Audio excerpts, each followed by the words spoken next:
बिस्मिल्लाहिर्रहमानिर्रहीम। अस्सलाम वालेकुम। 9th क्लास के मैथ का लेक्चर है। एक्सरसाइज है 5.1। क्वेश्चन नंबर 4 है, indicate the solution region of the following linear inequalities in X Y plane by shading. जैसे हमने क्वेश्चन नंबर 3 किया था वैसे ही सेम क्वेश्चन नंबर 4 है, बस इसमें क्या है, हमारे पास दो वैल्यूज आ गई हैं। ठीक है, दो इनइक्वालिटीज आ गई हैं। तो हम ऐसा करते हैं, एक को इस तरफ लिख लेते हैं और एक को इस तरफ लिख लेते हैं। ठीक है, ये हमारे पास इक्वेशन 1 और ये आ गई इक्वेशन 2। हमने इसकी एसोसिएटेड फॉर्म लिखनी है,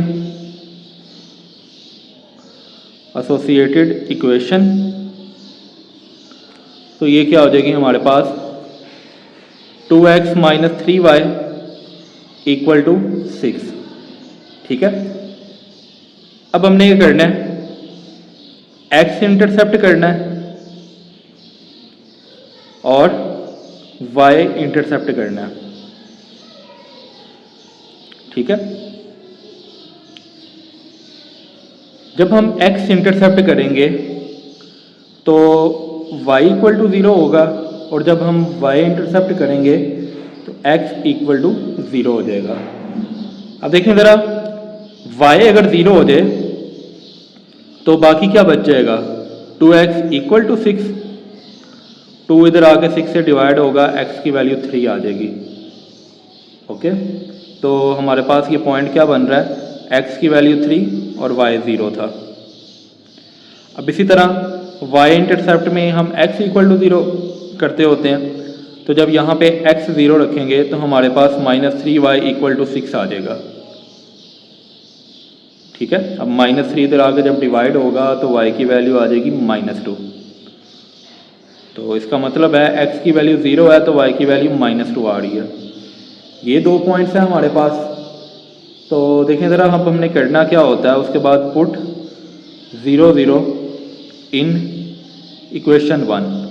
इक्वेशन 1 के अंदर हमने 0 0 पुट करना होता है। तो देखें ज़रा, इक्वेशन 1 ये है हमारे पास, इसके अंदर हम ये भी 0 पुट करेंगे, x भी और y भी, तो 0 लेस दैन इक्वल 6 बन जाएगा। ठीक है, यानी कि हमारे पास आ जाएगा 0 लेस दैन इक्वल 6। अब 0 6 से लेस है तो इसका मतलब ये कंडीशन जो है ये ट्रू बन रही है। तो हमने पढ़ा था जब ये कंडीशन ट्रू होती है तो हम लिखते हैं, so the shaded portion is toward the origin. ठीक है, अब इसी तरह इक्वेशन नंबर 2 को सॉल्व करते हैं। इसको हमने एसोसिएटेड फॉर्म में लिखना है। तो देखें ज़रा, 2x plus 3y equal to 12 हो जाएगा। इधर हम करेंगे x इंटरसेप्ट और ये आ जाएगा y इंटरसेप्ट।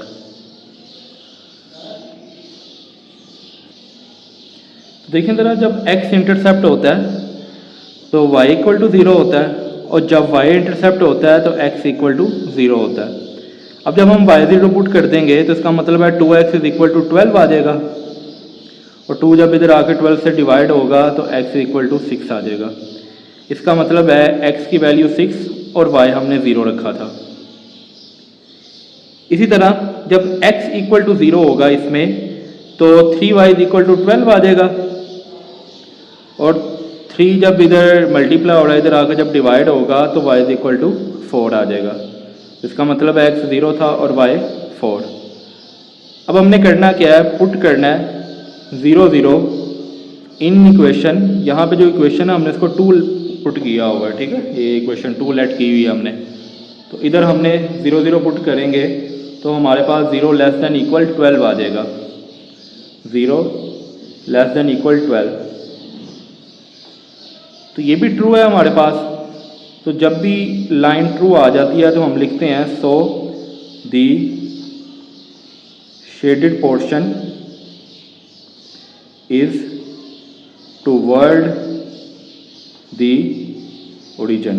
ठीक है, अब हमने ग्राफ बनाना है। मैं पॉइंट्स पहले लिख लेता हूँ अपनी आसानी के लिए कि एक लाइन जो है उसके पॉइंट्स ये है हमारे पास, और जो दूसरी लाइन है उसके पॉइंट्स मेरे पास ये हैं, ठीक है। तो देखिए ज़रा ग्राफ मैंने पहले से बना के रखा हुआ है। तो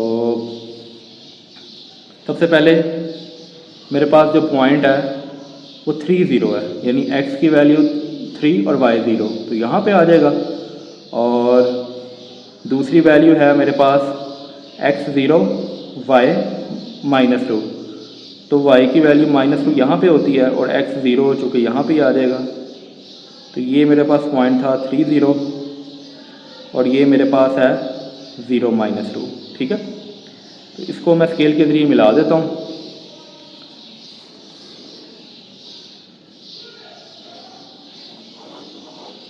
ठीक है, ये लाइन जो मेरे पास ये इक्वेशन 1 के पॉइंट से, ठीक है। तो इक्वेशन 1 जो मेरे पास थी वो ये आ गया और ये ट्रू लाइन है, ठीक है। उसके बाद जो दूसरे वाले पॉइंट हैं x की 6 है और y 0 है, तो ये यहाँ पे आ जाएगा। उसके बाद x 0 और y की +4, तो ये यहाँ पे आ जाएगा, यानी कि 0 और 4। तो मैं इन दोनों को भी स्केल के ज़रिए मिला देता हूँ। ये इक्वेशन 2 के पॉइंट से इक्वेशन 2 है 2x + 3y ≤ 12, तो ये भी हमारे पास ट्रू थी, ठीक है। अब देखिए ज़रा कि जब लाइन ट्रू होती हैं तो अगर ये लाइन ट्रू है तो इसका जो शेडेड पोर्शन है ये ओरिजिन की तरफ आना है, इसका भी ओरिजिन की तरफ आना है, ठीक है। तो इन सब का जो कॉमन पॉइंट है हमने वो शेड करना है। देखिए अगर मैं यहाँ पे शेड कर देता हूँ तो ये शेडिंग इस लाइन से भी टच हो जाएगी, जो कि फिर इस लाइन का भी हिस्सा बन जाएगी और इस लाइन का ओरिजिन से दूर की तरफ बनेगी, लेकिन इस लाइन को हमने इधर करना है, ठीक है, ओरिजिन की तरफ। तो इसलिए ऐसी कोई भी शेडिंग नहीं कर सकते जो इस लाइन को अवे दी ओरिजिन कर दे, ठीक है। तो इसका मतलब है कि ये वाला पोर्शन हमारा शेड होगा, ठीक है।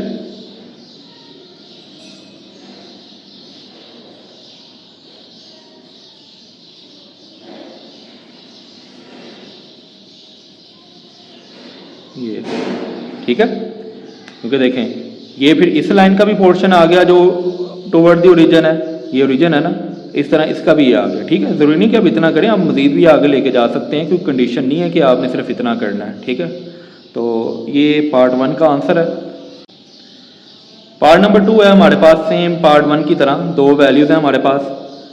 तो एक हम इस तरफ लिख लेते हैं, इसको हम इक्वेशन 1 का नाम दे देते हैं, और एक हम इधर लिख लेते हैं, ये हमारे पास आ गई इक्वेशन 2।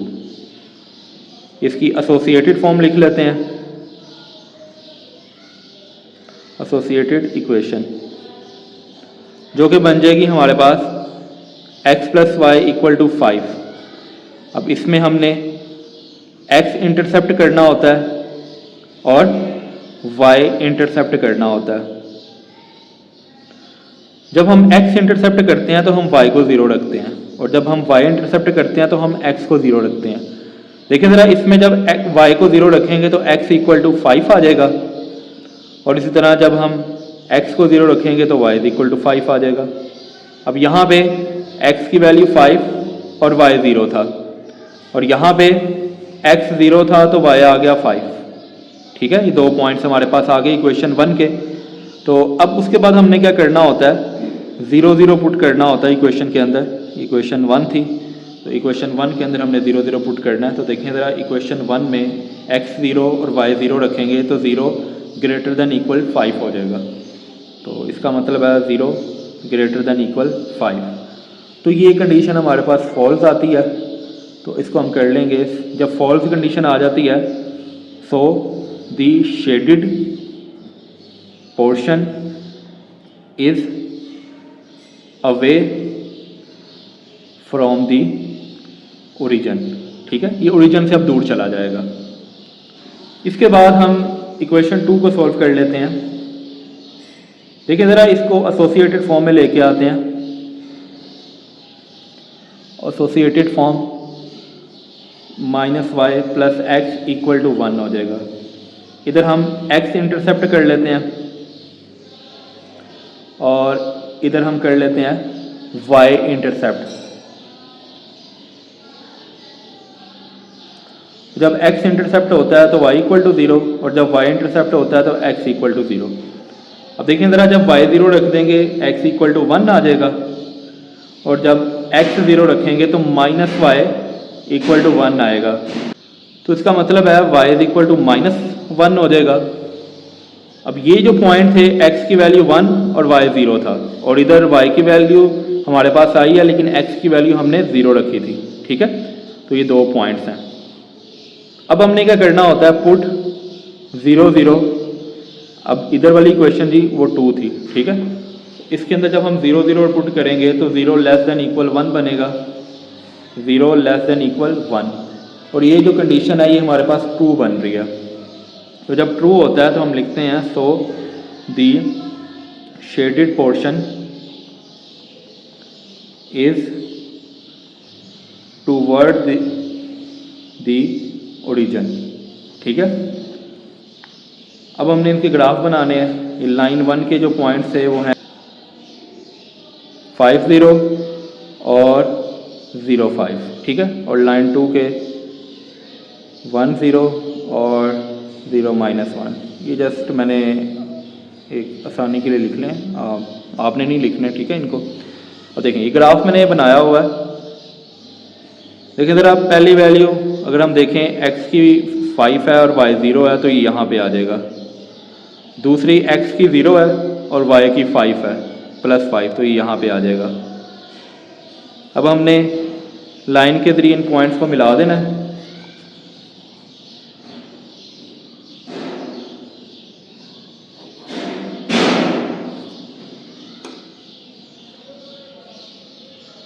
ये हमारी पास इक्वेशन 1 थी जो कि है x plus Y greater than equal 5 और ये हमारे पास फॉल्स थी। ठीक है, दूसरा पॉइंट है x की वैल्यू 1 और y 0 तो ये यहाँ पे आएगा। और अगली वैल्यू है इस लाइन की x 0 y की वैल्यू -1 तो ये यहाँ पे y की वैल्यू -1 है। इन दो पॉइंट्स को भी हम लाइन से मिला देते हैं।